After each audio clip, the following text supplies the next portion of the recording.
هەڵەبجە ئەگەرچی شارێکی بریندار و کارەسات بارە، بەڵام بێبەش نییە لە شاڵاوەکانی بەناوەنفال و سەدان خێزانی شارەکە بێسەر و شوێن کران و لە چوارچەوەی پرۆسەی بەناوەنفالدا لە دوای 31 ساڵ بێسۆراغ ماونەتەوە.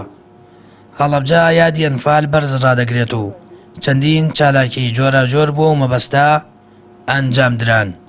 هەڵەبجە سەرباری 1970 هەیە، 1970 هەیە، زعیم سدیقی هەیە، یعنی کە کۆمەڵێ مەرگەساتی یەک لە دوایەوە ئەنفال.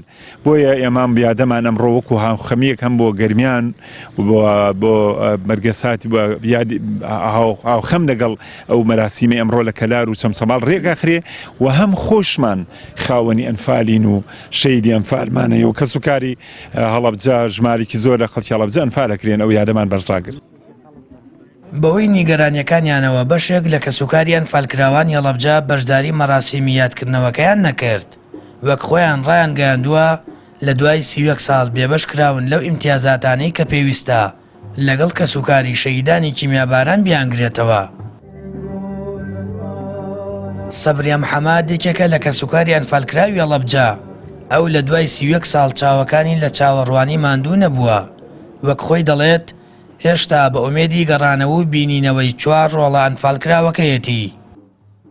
چوارم ئەنفالە کوڕێک و 3 کچ. کچەکە کوڕەکەم والیدی 66، کچە گەورەکە 70، کچە لەو بچووکتر 74، بچووکترەکەش 82. ئەرێوەڵا حتا ئێستا چاوەڕێ، چونکە هەتا 92 گوێمان لە ئیزاعی سعود بۆ لە مەقابلەیان لە تەلەڤیزیۆنی سعودی دیومانن. ئەمە شتێکی شاراوە نییە. لە شاڵاوەکانی بەناوەنفالدا 1200 کەس لە هەڵەبجە بێسەر و شوێن کراون و هێشتا سۆراغیان نەکراوە.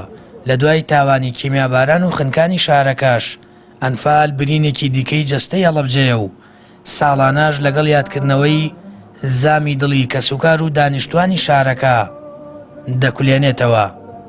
سامان فەتاح، کەناڵی ئاسمانی پەیام، هەڵەبجە.